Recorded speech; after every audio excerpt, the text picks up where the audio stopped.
Uniform circular motion.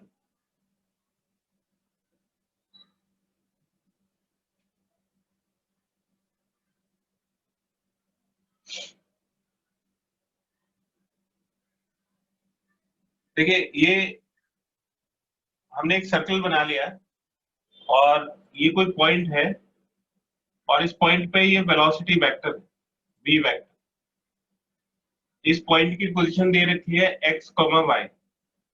इससे इस पे परपेंडिकुलर डालिए, ये m सपोज कर लिया तो ये y हो गया और ये x हो गया।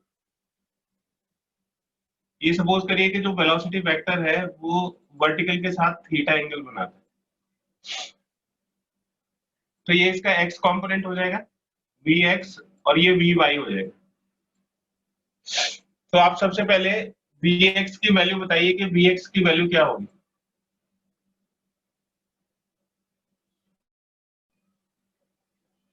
वेलोसिटी वेक्टर को हम इस तरह से लिख सकते हैं, ये velocity vector is equal to ये इसका x component i cap plus y component j cap, ये इसका फॉर्मूला होगा। अब मुझे बताइए कि vx की वैल्यू कितनी होगी और vy की वैल्यू कितनी होगी। What is vx? Sir v sin theta. v sin theta, तो vx हो जाएगा v sin थीटा और उसकी डायरेक्शन किस तरफ होगी? ये मैग्नीट्यूड हो गया v sin थीटा और डायरेक्शन माइनस i कैप, तो ये हो जाएगा v sin theta minus i cap और vy कितना हो जाएगा? v cos theta j cap. v cos theta और उसकी डायरेक्शन क्या हो जाएगी?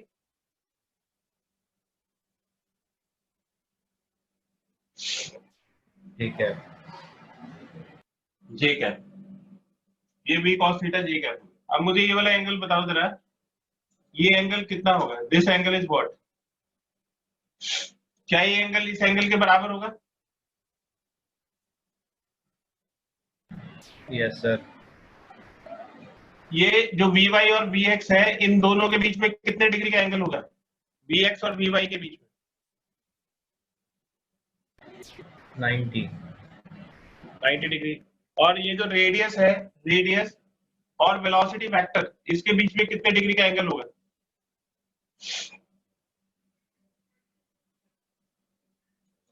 टेंजेंट और रेडियस के बीच में कितना एंगल होता है?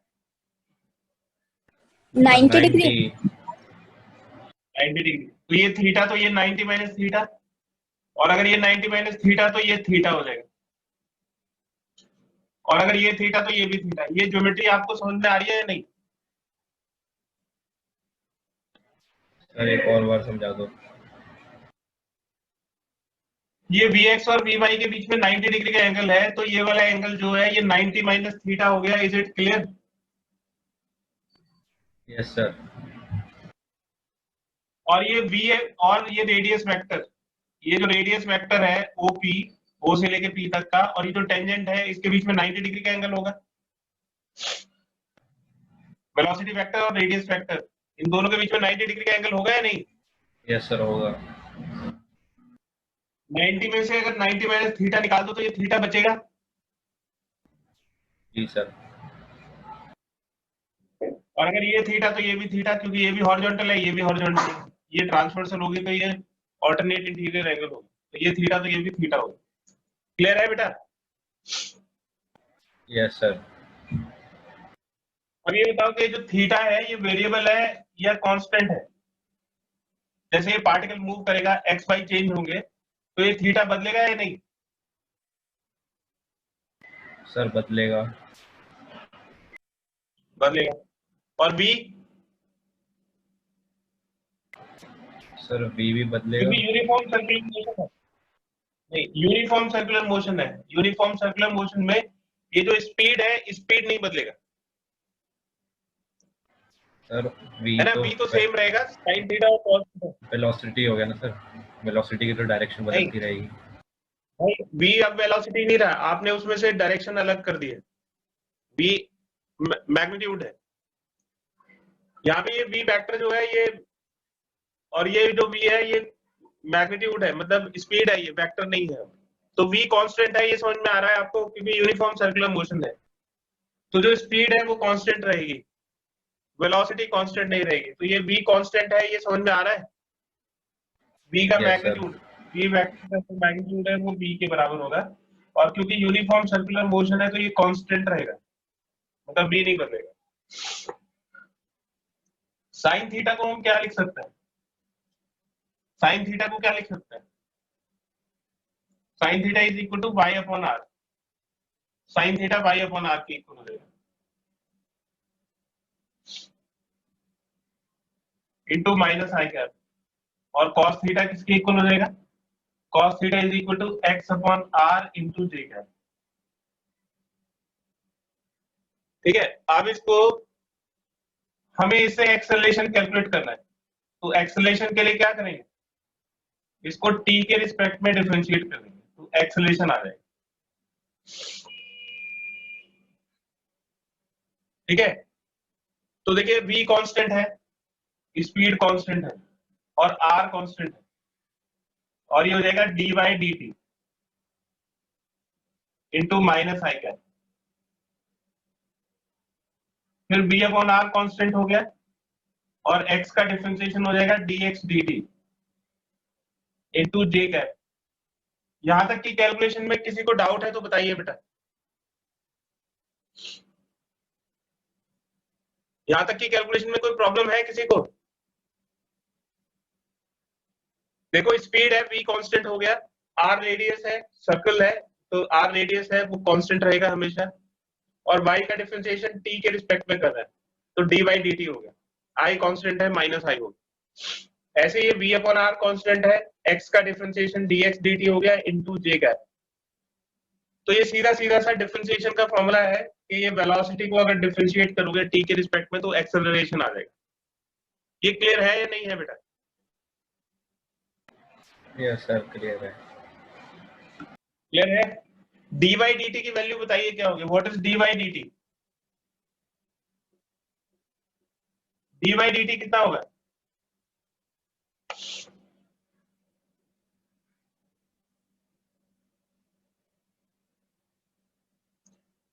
अच्छा dx dt बताओ क्या होगा?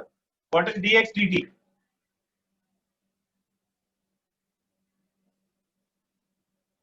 Rate of change of position क्या चीज होती है? ये एक्स वाई पोजीशन को बताता है, ये पोजीशन का वाई कोऑर्डिनेट है, ये पोजीशन का एक्स कोऑर्डिनेट है। अगर आप पोजीशन को डिफरेंशिएट करोगे टी के रिस्पेक्ट में तो आपको क्या चीज मिलती है? Sir, velocity. वेलोसिटी। अब अगर r को डिफरेंशिएट करोगे तो वेलोसिटी वेक्टर मिलेगा, अगर x को डिफरेंशिएट करोगे तो वेलोसिटी का x कंपोनेंट मिलेगा। तो ये जो dy dt है ये वेलोसिटी का y component minus I cap, और जो dx dt है वो वेलोसिटी का x कंपोनेंट हो जाएगा। भाई x तो x एक्सिस की डायरेक्शन में ही चेंज होगा ना, तो x एक्सिस की डायरेक्शन में वेलोसिटी आएगी, और y एक्सिस की डायरेक्शन में चेंज होगा तो y एक्सिस की वेलोसिटी आएगी। तो ये अच्छी तरह से समझ लीजिए कि dx dt किस चीज को डिनोट करेगा? dx dt is velocity in x direction and dy dt is velocity in y direction.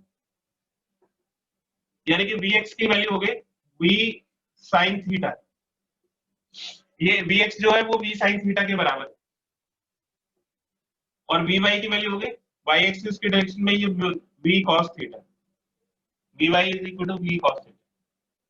तो dx dt को हम v sin थीटा लिख सकते हैं, और dy dt को v cos थीटा लिख सकते हैं। ये क्लियर है या नहीं है बेटा?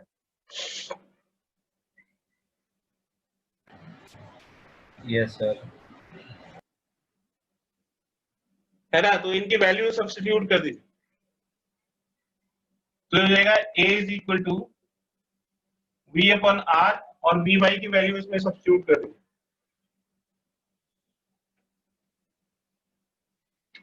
vy की वैल्यू कितनी आई है? V cos theta.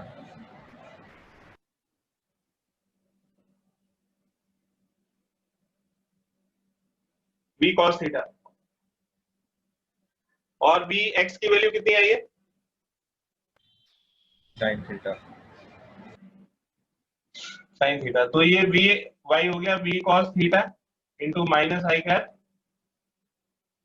और v अपॉन r इसको मल्टीप्लाई, इसको कंपेयर करिए इससे, तो Vx is equal to minus V sine theta आ जाएगा। तो ये minus V sine theta into J cap,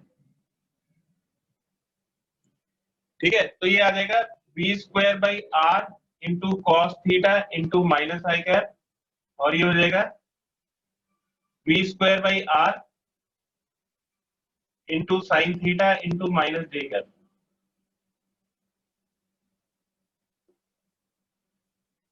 ये एक्सेलरेशन वेक्टर आ गया। अगर इसका मैग्नीट्यूड कैलकुलेट करना है एक्सेलरेशन का, तो किसके इक्वल हो जाएगा?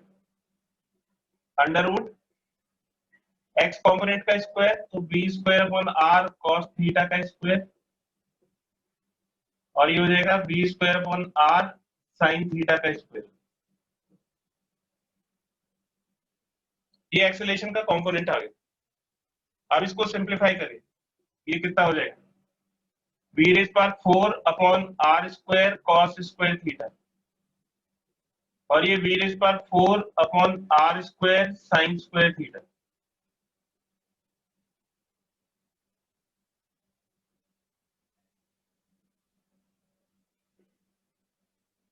इसमें B raise power 4 upon R square common ले लीजिए, तो ये cos square theta plus sine square theta, ये cos square theta plus sine square theta 1 हो जाएगा, दिस इज 1, और इसका अंडर रूट करेंगे तो इसकी वैल्यू हो जाएगी बी स्क्वायर अपॉन आर। तो यूनिफॉर्म सर्कुलर में मोशन में जो एक्सेलरेशन आता है वो बी स्क्वायर अपॉन आर के इक्वल आता है, ठीक है। अब इसकी डायरेक्शन को डिस्कस करते हैं। इसका एक स्क्रीनशॉट ले लीजिए।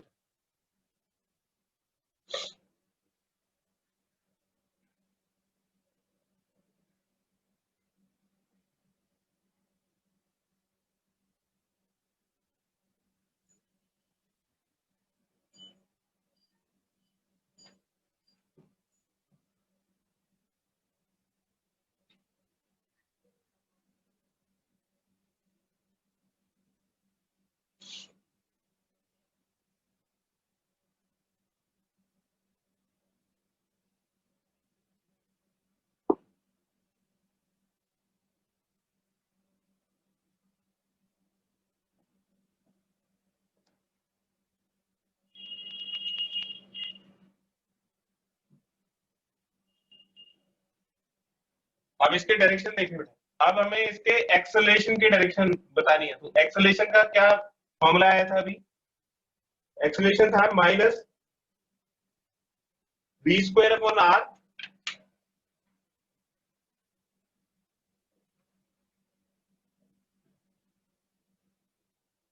एक्सेलरेशन का भी हमने निकाला था, तो ये minus B square upon R cos theta into I cap, और minus B square upon R into sine theta J cap, ये हमारा एक्सप्रेशन आएगा। तो इसका जो एक्स कॉम्पोनेंट है एक्सेलरेशन का, उसकी डायरेक्शन है माइनस आई कैप की तरफ, और जो वाई कॉम्पोनेंट था उसकी डायरेक्शन थी माइनस जे कैप की तरफ। ये एक्सेलरेशन के कंपोनेंट्स हो गए। इसको हम ax से डिनोट कर सकते हैं, ax माइनस आई कैप, और इसको ay से डिनोट कर सकते हैं, ay माइनस जे कैप। तो अब इसका डायग्राम देखिए, ये सर्कल हो गया। इसमें इस वाले p पॉइंट को हमने यहाँ पे मार्क कर दिया p। अब देखिए x कंपोनेंट किस तरफ होगा और y कंपोनेंट किस तरफ होगा। ये तो ये वाली जो डायरेक्शन है ये तो ax की होगी माइनस आई कैप की तरफ, ये ax आ गया, और ये वाली जो डायरेक्शन है ये ay की डायरेक्शन होगी, दिस इज ay। तो ये ax हो गया, ये ay हो गया, और हमने इस वाले एंगल को फाई सपोज कर लिया कि ये एंगल फाई है, और ये एंगल भी फाई हो जाएगा। अगर ये एंगल फाई है तो ये वाला एंगल फाई हो जाएगा। तो अब हमें ये प्रूव करना है कि ये जो थीटा है ये फाई के इक्वल हो। अगर थीटा फाई के इक्वल हो गया, अगर थीटा फाई के इक्वल हो गया, तो इसका मतलब है कि जो एक्सेलरेशन है, एक्सेलरेशन वो सेंटर की तरफ होगा, यानी कि ये सेंट्रीपिटल एक्सेलरेशन हो जाएगा। तो अब इसकी डायरेक्शन हमें ये प्रूव करनी है कि इन दोनों का जो रिजल्टेंट है, यानी कि जो एक्सेलरेशन है वो सेंटर की तरफ होगा, ये एक्सेलरेशन होगी। ठीक है, तो ये देखो यहाँ पे ये तो इसका x कंपोनेंट हो जाएगा और ये इसका y कंपोनेंट हो जाएगा, और हमें ये प्रूव करना है कि फाई जो है वो थीटा के इक्वल है, क्योंकि ये जो लाइन है ओपी ये सेंटर की तरफ है। अगर ये भी सेंटर की तरफ हो गया तो फाई थीटा के इक्वल होना चाहिए।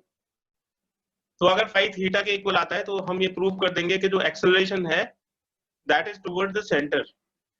अब देखिए यहाँ पे tan फाई की वैल्यू क्या हो जाएगी, tan phi is equal to perpendicular ay upon base, base is ax, ay upon ax होगी। ay की वैल्यू डाल दीजिए कितनी होगी, तो ay की वैल्यू हो जाएगी b square upon r, b square upon r into sine theta, ये ay होगी। ये जो डाउनवर्ड है ये डायरेक्शन है, और ax की वैल्यू क्या हो जाएगी, ax की वैल्यू हो जाएगी b square upon r into cos theta. तो ये b स्क्वायर अपॉन r से b square upon r cut गया, और sine theta upon cos theta किसके इक्वल हो जाएगा, tan थीटा के इक्वल हो जाएगा। तो tan phi is equal to tan theta, तो फाई किसके इक्वल हो जाएगा, phi is equal to theta. ठीक है, तो therefore acceleration is towards centre, तो जो एक्सेलरेशन है वो सेंटर की तरफ हो जाएगा।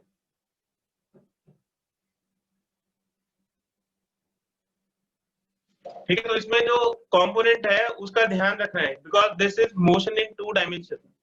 हर एक चीज के 2 कंपोनेंट होंगे, जैसे पोजीशन है r, उसके 2 कंपोनेंट हो गए, एक x और एक y। तो ये r का x कंपोनेंट हो गया, ये y कंपोनेंट हो गया। उसी तरह से वेलोसिटी के 2 कंपोनेंट होंगे, एक vx और एक vy, vx एंड vy। उसी तरह से एक्सेलरेशन के 2 कंपोनेंट होंगे, एक x एक्सिस की डायरेक्शन में, एक y एक्सिस की डायरेक्शन में। अब इसको अच्छी तरह से समझिएगा जो मैं बोल रहा हूँ। जैसे जैसे ये इस तरफ बढ़ रहा है, जैसे जैसे इस तरफ बढ़ रहा है, तो x कम हो रहा है या ज्यादा हो रहा है,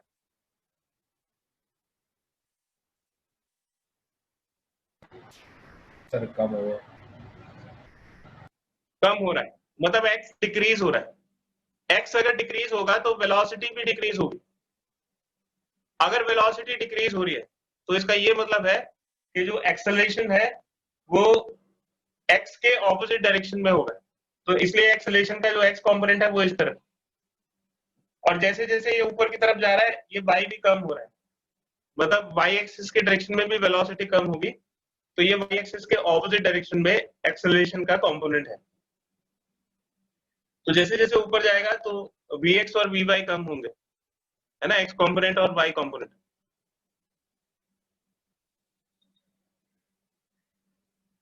तो देखिए कि ये जो डायरेक्शन है उसमें स्पीड हमेशा सेम बनी रहेगी, और ये जो फाई थीटा के इक्वल हो गया, इसका मतलब एक्सेलरेशन इज टुवर्ड्स सेंटर।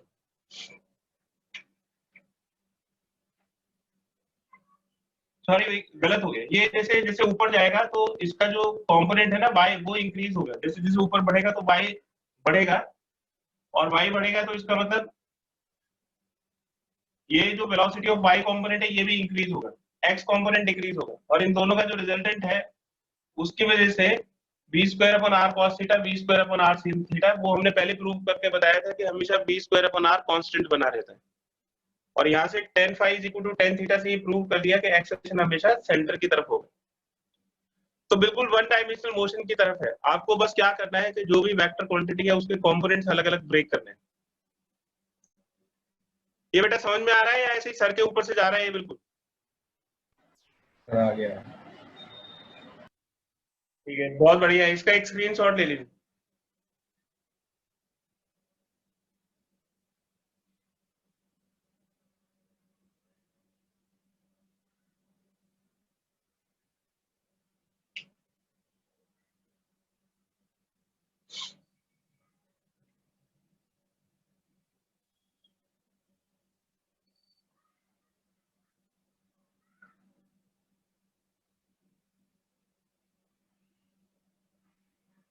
तो इसमें हमने देखा कि अगर सेंटीमीटर एक्सेलरेशन है तो वो सेंटर की तरफ होगा, और उसकी वैल्यू सेंटीमीटर एक्सेलरेशन की v स्क्वायर अपॉन r के इक्वल होगी।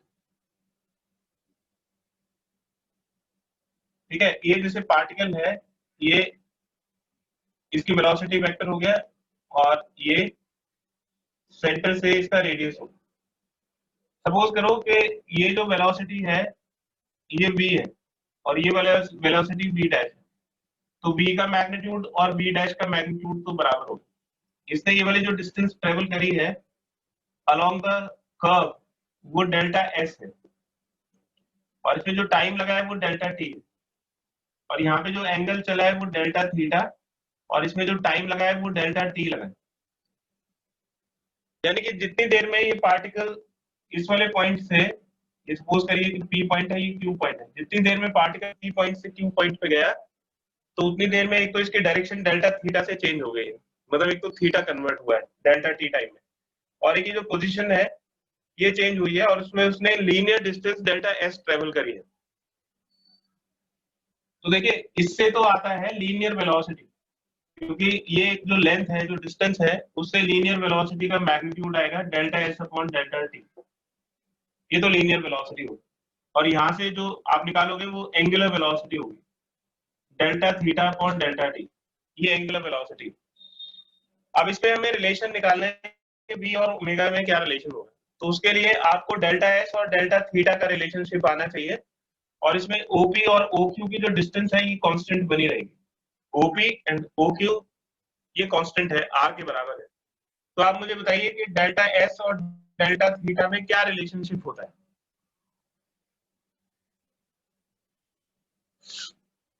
Sir L is equal to R theta.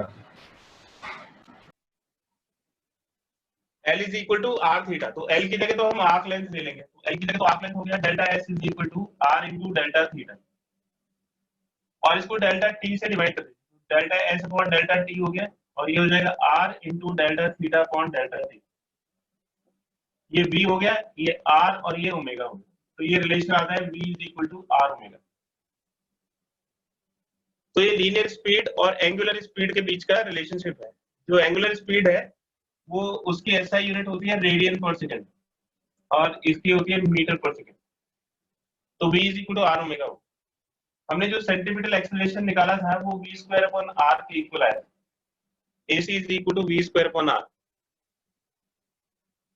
और इसमें अगर v की वैल्यू डाल दो तो ये r ओमेगा का स्क्वायर डिवाइड बाई r हो गया, तो AC is equal to R square omega square divide by R, R से इसकी एक पार कट जाएगी, तो जो सेंटीमीटर स्क्वायर है एक्सेलरेशन है वो आर इंटू ओमेगा स्क्वायर के इक्वल होगा, तो सेंटीमीटर एक्सेलरेशन हो गया वो ओमेगा स्क्वायर इंटू आर के बराबर। अब आप देखिए कि अगर हमें पूरा एक टाइम पीरियड निकालना है तो ये पी से पूरा राउंड लगा के वापस जब पी पे पार्टिकल आ जाएगा तो उसमें टाइम कितना लगेगा, तो हमें इसका टाइम पीरियड कैलकुलेट करना है कि इसका टाइम पीरियड कितना होगा, तो टाइम पीरियड आ जाएगा 2 पाई आर अपॉन बी। इस तरह से हम इसका टाइम पीरियड निकाल सकते हैं। तो जो इसकी वेलोसिटी है वो 2 pi R V is equal to 2 pi R upon T के बराबर आ जाएगा, और ये जो 1 अपॉन टी है ये फ्रीक्वेंसी के इक्वल होता है, तो ये 2 पाई आर इंटू फ्रीक्वेंसी।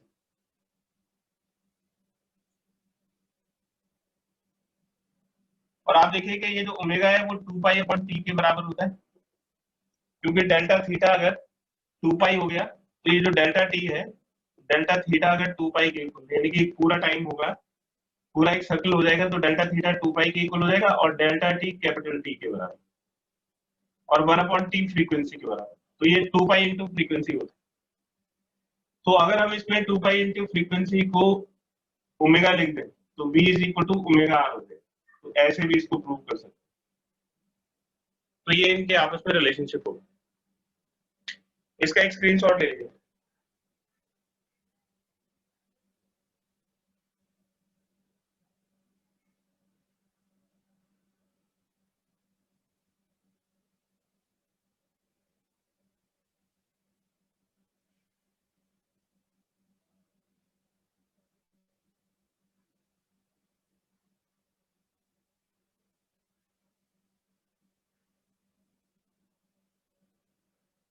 और बताइए बेटा, और कोई टॉपिक रिवाइज कराना है, और कुछ पूछना है?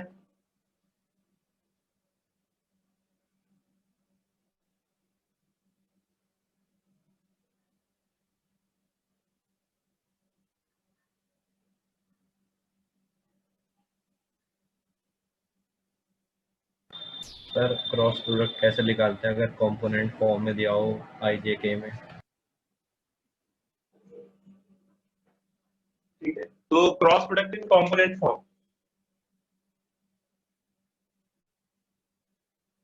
Cross product in component form.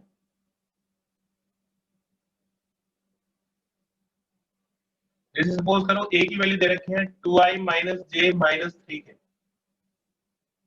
और b की वैल्यू दे रखी है 2i प्लस जे प्लस 2 के, ये दिया। तो हमें a क्रॉस b कैलकुलेट करना है, तो इसको बोलते हैं determinant method, that is called determinant method. ये दो डंडे लगाए, ये डिटर्मिनेंट का सिंबल होता है। फिर इसमें सबसे पहले लिखते हैं आई जे के, फिर फर्स्ट वेक्टर के कोएफिशिएंट्स लिखते हैं। जैसे ये फर्स्ट वेक्टर है, इसके कोएफिशिएंट लिखे 2 -1 -3। फिर सेकंड वेक्टर के कोएफिशिएंट लिखे 2 1 2, ये सेकंड वेक्टर के कोएफिशिएंट्स होते हैं। अब इसको हमें सॉल्व करना है, तो इसमें कोफैक्टर्स के साइन होता है, sign of cofactors, sign of cofactors. और ये ऐसे होता है plus minus plus, minus plus minus, plus minus plus. हर एक एलिमेंट का अपना एक साइन होता है कोफैक्टर का। इस एलिमेंट का कोफैक्टर का साइन पॉजिटिव, इसका साइन नेगेटिव। तो जब हम इसको सॉल्व करते हैं तो किसी भी रो या किसी भी कॉलम के अलोंग सॉल्व करते हैं। आप रो 1 के अलोंग सॉल्व कर सकते हो, रो 2 के, रो 3 के, किसी भी एक रो या किसी भी एक कॉलम के अलोंग। तो मैंने इसको लिखा expanding along, expanding along row number 1। मैं इसको रो नंबर 1 के अलोंग एक्सपेंड करना चाहता हूँ। तो सबसे पहले मैं इसको इसके कोफैक्टर के साइन से मल्टीप्लाई करूंगा, तो ये हो जाएगा प्लस आई कैप, इसको इसके साथ। फिर इससे जाने वाली रो और कॉलम को छोड़ दीजिए, तो ये रो और ये वाला कॉलम छोड़ दीजिए, तो जो एलिमेंट्स बचेंगे उनसे एक नई डिटर्मिनेंट बनाइए। ठीक है, तो प्लस साइन के साथ ये जो चीज है इसको बोलते हैं कोफैक्टर। तो एलिमेंट को उसके कोफैक्टर से मल्टीप्लाई करते हैं। कोफैक्टर में एक तो ये आता है साइन, और एक ये चीज आती है, इसको बोलते हैं माइनर। तो साइन आता है और माइनर आता है। माइनर का मतलब smaller determinant, leaving row its row and column. तो जो भी एलिमेंट है उसके रो को छोड़ दीजिए, कॉलम को छोड़ दीजिए, जो डिटर्मिनेंट बचेगा उसको माइनर बोलते हैं। तो माइनर को इस साइन के साथ आई से मल्टीप्लाई करते हैं, तो ये एलिमेंट और ये प्लस साइन के साथ ये जो आएगा ये कोफैक्टर। ऐसे ही फिर दूसरा, इसका साइन हो गया माइनस जे, फिर इसको और इसको छोड़ दीजिए, तो 2 -3 2 2। फिर इसको और इसको छोड़ दीजिए, तो प्लस के, ये रो और ये कॉलम छोड़ दीजिए, तो 2 -1 2 1 आ। अब देखिए इसको सॉल्व करने का क्या तरीका होता है। ये फर्स्ट एलिमेंट से क्रॉस मल्टीप्लाई कर, फिर इनको दोनों को क्रॉस मल्टीप्लाई करो, और इन दोनों के बीच में माइनस साइन लगाओ। क्रॉस मल्टीप्लिकेशन मेथड से इसको सॉल्व करेंगे। फिर इन दोनों को मल्टीप्लाई करो, माइनस, और इन दोनों को मल्टीप्लाई करो,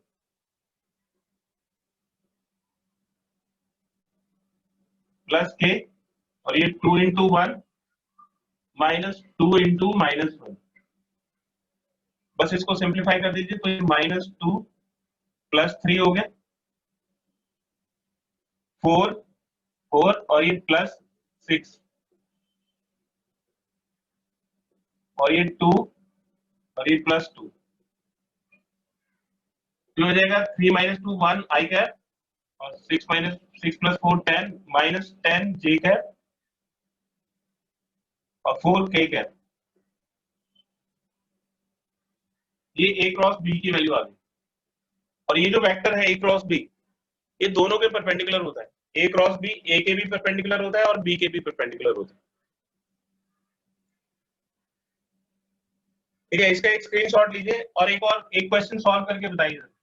a की वैल्यू है 2i + 3j - 2k, और b की वैल्यू है i - j + k। a cross b की वैल्यू कैलकुलेट करनी है, a क्रॉस b कितना होगा। ये क्वेश्चन ट्राई करिए।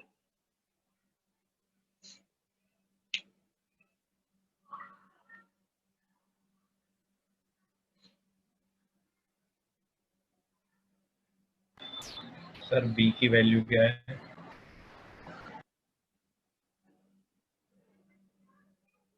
बी की वैल्यू है बेटा आई माइनस जे प्लस के।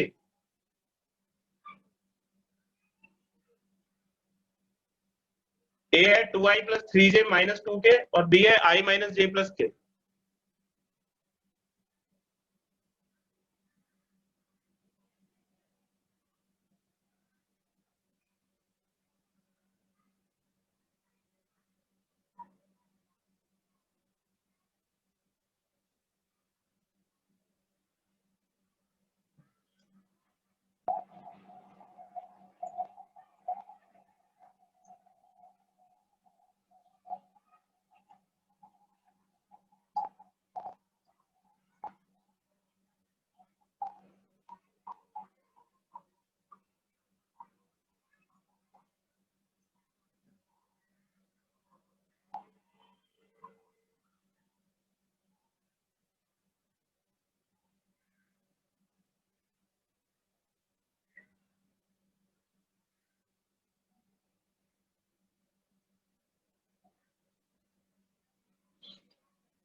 अपना आंसर मैच कर लीजिए। ये आई जे के हो गया, 2 3 माइनस 2 और 1 माइनस 1 1। तो प्लस के साथ आई क्या है, फिर इसको और इसको छोड़ दीजिए, 3 माइनस 2 माइनस 1 1, फिर माइनस जे, ये माइनस और ये जे, फिर इसका कॉलम और रो को छोड़ दीजिए, तो 2 माइनस 2 1 1, फिर प्लस के, इसको और इसको छोड़ दीजिए, तो 2 3 1 माइनस 1, ये 3 1 जा 3 हो गया, और माइनस 1 इंटू माइनस 2 2 हो गया। इन दोनों को मल्टीप्लाई करिए 2, और इन दोनों को मल्टीप्लाई करिए तो माइनस 2, इन दोनों को मल्टीप्लाई करो -2, और इन दोनों को मल्टीप्लाई करो तो 3, बीच में माइनस साइन रखना है। 3 माइनस 2 1 आई कैप, 2 प्लस 2 4 इंटू -1 -4 जे कैप, -5 जे कैप। तो इसकी वैल्यू हो गई आई -4 जे -5 के कैप।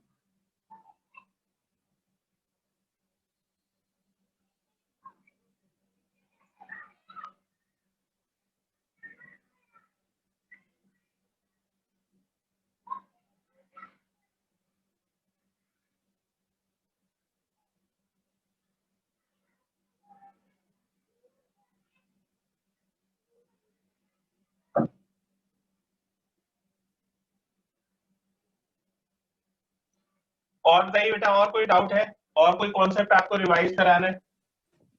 सर रिलेटिव वेलोसिटी वाला। रिलेटिव वेलोसिटी,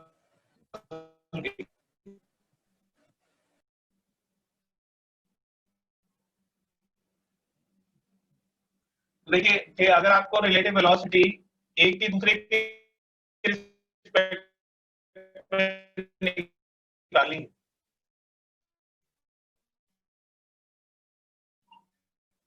उसकी वेलोसिटी को फर्स्ट की वेलोसिटी से माइनस कर, या ए की रिलेटिव वेलोसिटी बी के रिस्पेक्ट में निकालनी है, तो ये वी माइनस वी1 के इक्वल हो जाएगा। तो देखिए जैसे इसमें बोट वाले क्वेश्चंस आते हैं, ये रिवर है और ये कोई बोट है ना, तो ये रिवर की वेलोसिटी इस डायरेक्शन में दी हुई है वी आर,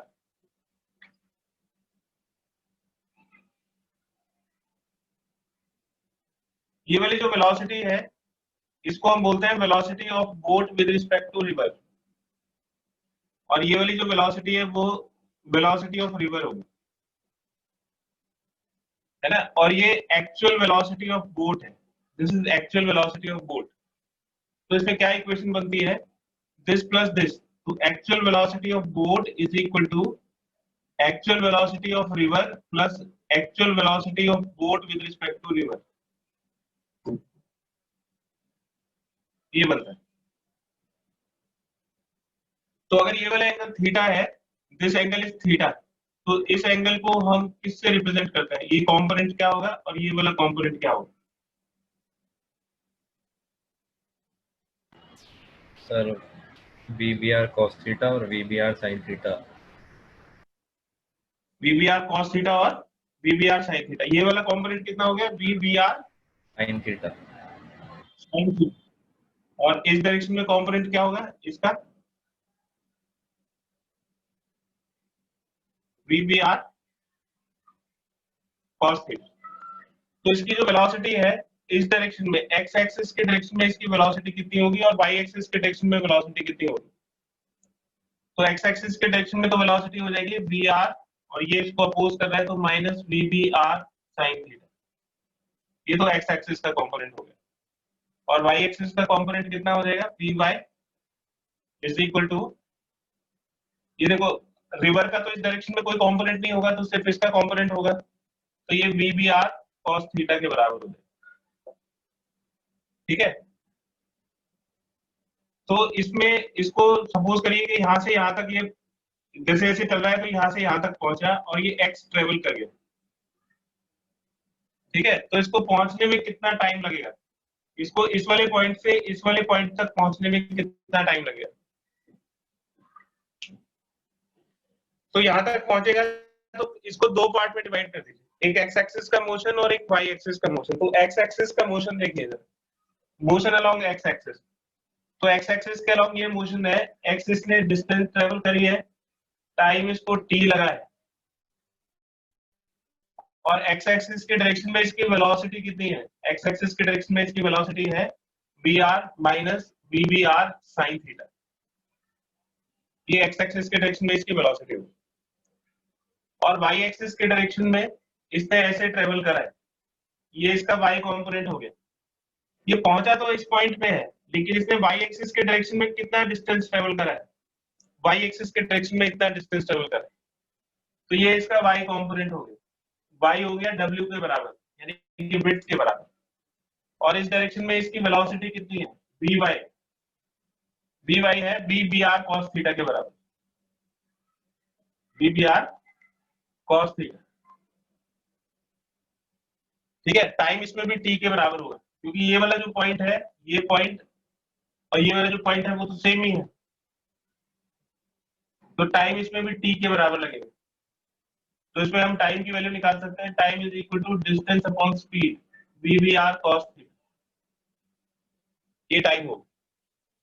और टाइम के मिनिमम होने के लिए, टाइम के मिनिमम होने के लिए cos थीटा को मैक्सिमम होना पड़ेगा, और cos थीटा की मैक्सिमम वैल्यू कितनी होती है, cos थीटा की मैक्सिमम वैल्यू 1, यानी कि थीटा इज इक्वल टू 0, ये थीटा इज इक्वल टू 0। अगर वो परपेंडिकुलर डायरेक्शन में मूव करेगा, इसके वेलोसिटी ऑफ रिवर के परपेंडिकुलर डायरेक्शन में, तो उसको मिनिमम टाइम लगेगा, और मिनिमम टाइम किसके बराबर हो जाएगा, T minimum is equal to cos theta को 1 रख दीजिए तो W upon V B R के बराबर हो जाएगा।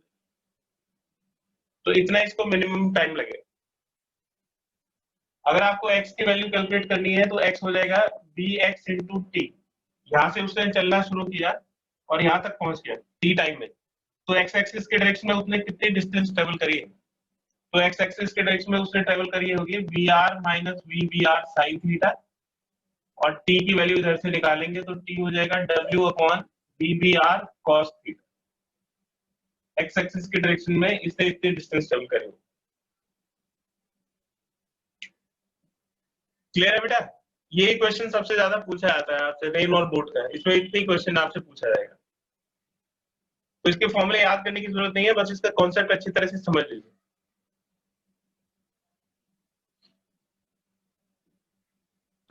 सर जो एयरप्लेन और विंड वाले क्वेश्चंस में एंगल गिवन होता है ड्यू ईस्ट ड्यू वेस्ट, उसका मतलब क्या होता है?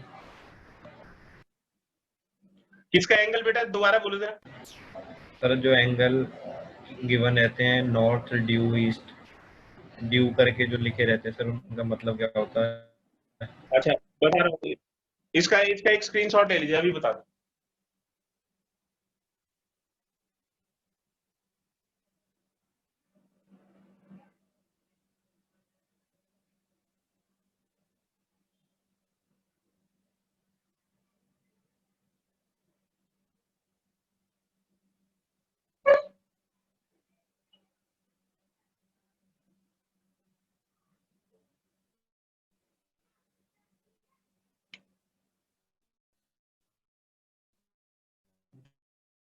ड्यू नॉर्थ, नॉर्थ का मतलब आप चलते हुए ड्यू नॉर्थ, अब ये नॉर्थ है और ये ईस्ट है, तो इस वाली डायरेक्शन को क्या बोलेंगे अगर ये 30 डिग्री का एंगल है,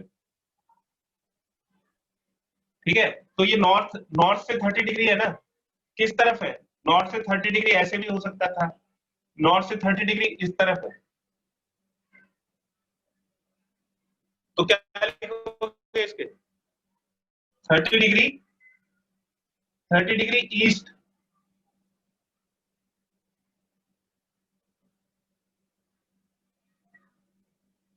फ्रॉम नॉर्थ, तो नॉर्थ से 30 डिग्री ईस्ट की तरफ है, ठीक है। और अगर इसको आपको बताना है ये वाला एंगल, ये नॉर्थ के अगेंस्ट हो गया वेस्ट, और ये दे रखा है ये 50 एंगल है, तो इस डायरेक्शन को क्या बोलेंगे बताओ। सर वो तो साउथ होगा ना सर। हाँ साउथ हो गया। बताइए बेटा इस डायरेक्शन को कैसे बोलेंगे,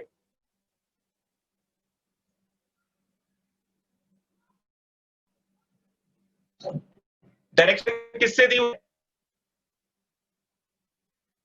सर ईस्ट। ईस्ट, तो ये तो फ्रॉम ईस्ट आ गया, फ्रॉम ईस्ट किसकी तरफ है, साउथ। साउथ, तो 15 डिग्री साउथ फ्रॉम ईस्ट, ठीक है, ईस्ट से साउथ की तरफ 15 डिग्री, क्योंकि ईस्ट से दो डायरेक्शन में 15 डिग्री बन सकता है, एक तो नॉर्थ की तरफ तो उसको बोलेंगे 15 डिग्री नॉर्थ फ्रॉम ईस्ट, और एक इस तरफ तो ये 15 डिग्री साउथ फ्रॉम ईस्ट हो गया। क्लियर है बेटा डायरेक्शन ये? Yes sir. और बताइए बेटा और कोई कॉन्सेप्ट डाउट है?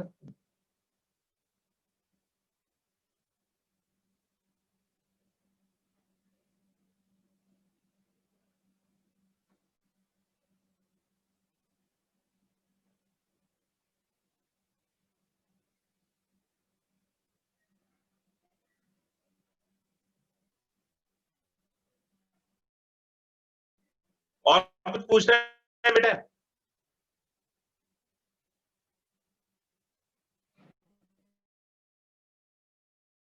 No sir. ठीक है, तो इस चैप्टर के अलग अलग क्वेश्चन नेक्स्ट क्लास में आपसे पूछूंगा, उसमें प्रोजेक्टाइल मोशन, ये रिलेटिव मोशन के क्वेश्चंस होंगे, वेक्टर्स के क्वेश्चंस होंगे, और सर्कुलर मोशन के क्वेश्चंस होंगे। प्रोजेक्टाइल मोशन के क्वेश्चंस होंगे। ठीक है, तो ये पूरा चैप्टर रिवाइज करिएगा, मैं कहीं से भी नेक्स्ट क्लास में आपसे क्वेश्चंस कराऊंगा।